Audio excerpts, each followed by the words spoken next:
Eu sou Mário Persona e essas são as respostas que eu dei aos que me perguntaram sobre a Bíblia. Esse capítulo aqui nos faz lembrar de uma coisa que é importante para quem lê a Bíblia. O homem não evoluiu nada.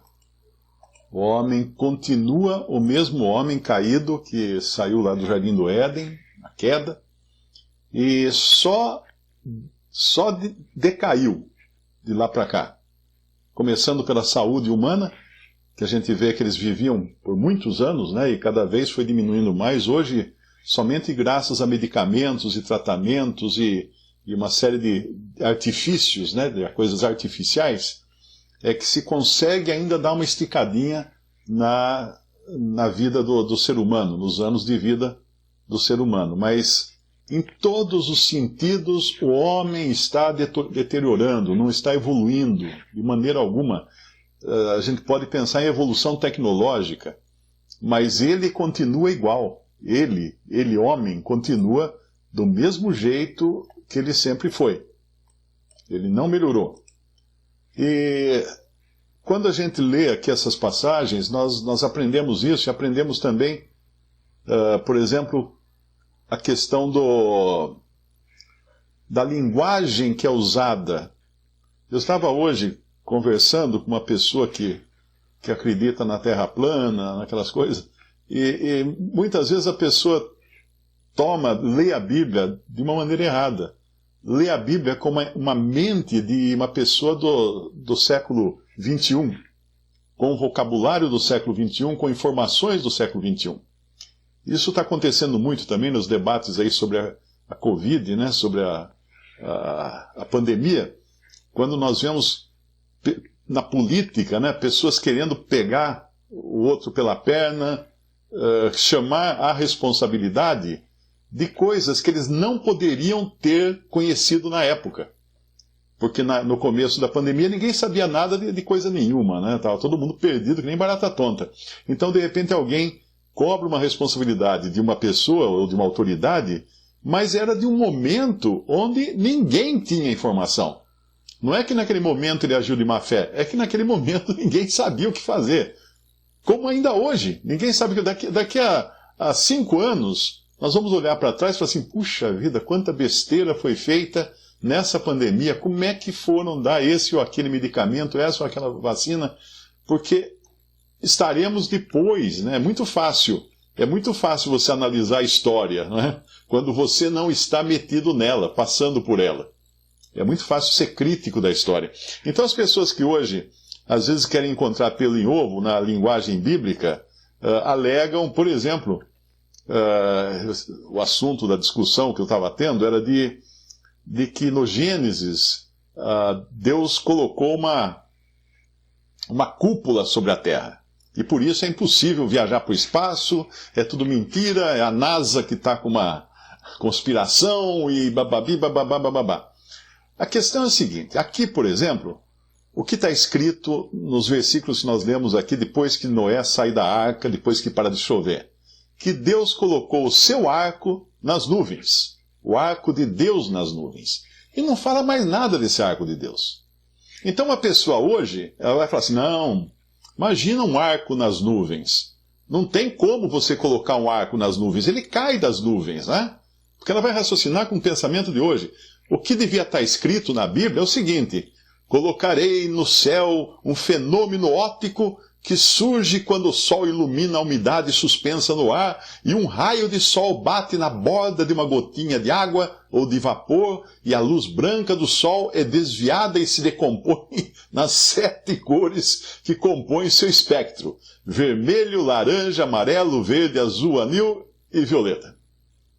Essa seria a maneira de descrevermos hoje o arco-íris. Mas para quem vivia naquela época, só dava para falar, colocarei meu arco na nuvem. Agora, não ia dar para explicar esse arco, porque não tinham elementos necessários para isso. Assim, tudo que nós lemos na Bíblia, nós temos que contextualizar também com a época. Por exemplo, quando é descrito o Lago de Fogo, muita gente pergunta para mim que combustível que vai ser usado nesse Lago de Fogo.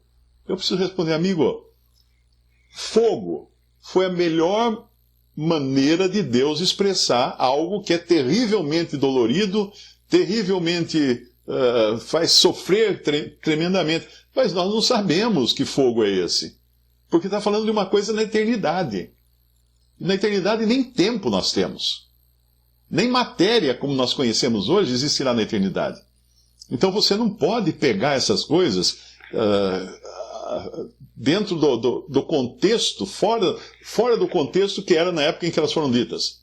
Por exemplo, quando Moisés fala de que Deus colocou sobre a terra o que ele fala lá, uma abóboda, né? Em algumas versões fala um firmamento. Era o que eles entendiam, porque até ali eles entendiam que existia um negócio em cima que era fixo e só, porque eles nunca tinham passado daquilo.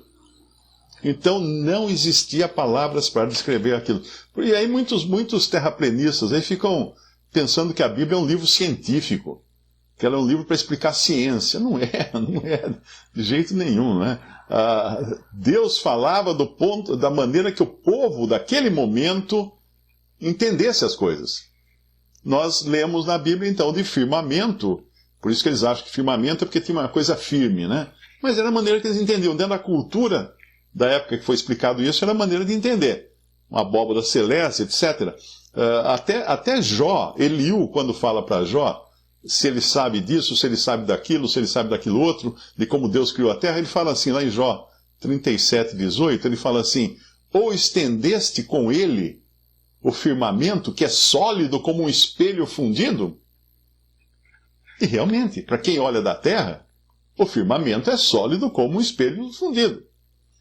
Quando em Isaías fala no capítulo 40, versículo 22 do livro de Isaías, ele diz assim, ele descreve, né, falando do Senhor, ele fala assim, ele é o que está sentado sobre a redondeza da terra.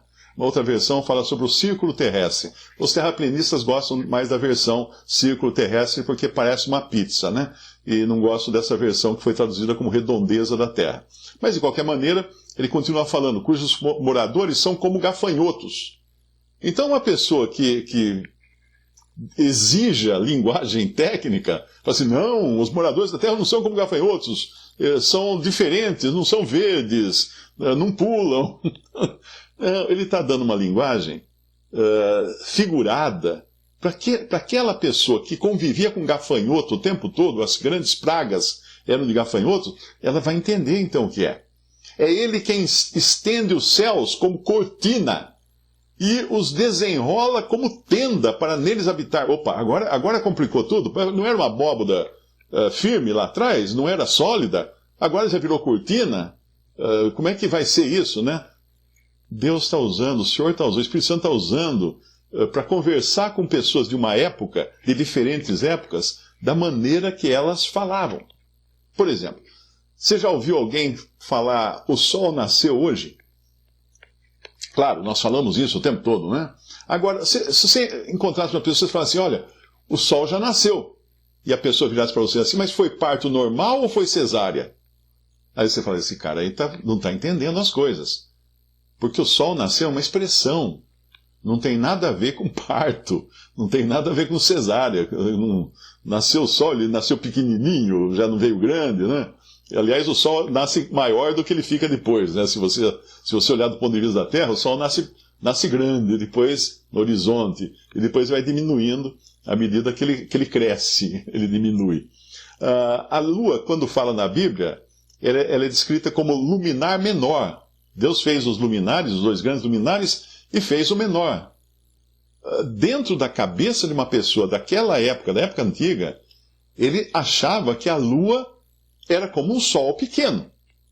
Só hoje nós sabemos que a lua ela não tem luz própria. Ela apenas reflete a luz do sol. Mas nunca antes as pessoas pensavam nisso. Porque ela iluminava, então deve ter luz dela. Não é? Até no tempo que eu era jovem cantavam toma um banho de lua, né? Como se fosse um banho de sol à noite. Mas a lua é diferente. Mas o que a Bíblia fala? Um luminar menor. Só isso. Nós ficamos satisfeitos com isso. Visite respondi.com.br Adquira os livros ou baixe e-books. Visite 3minutos.net. Baixe o aplicativo.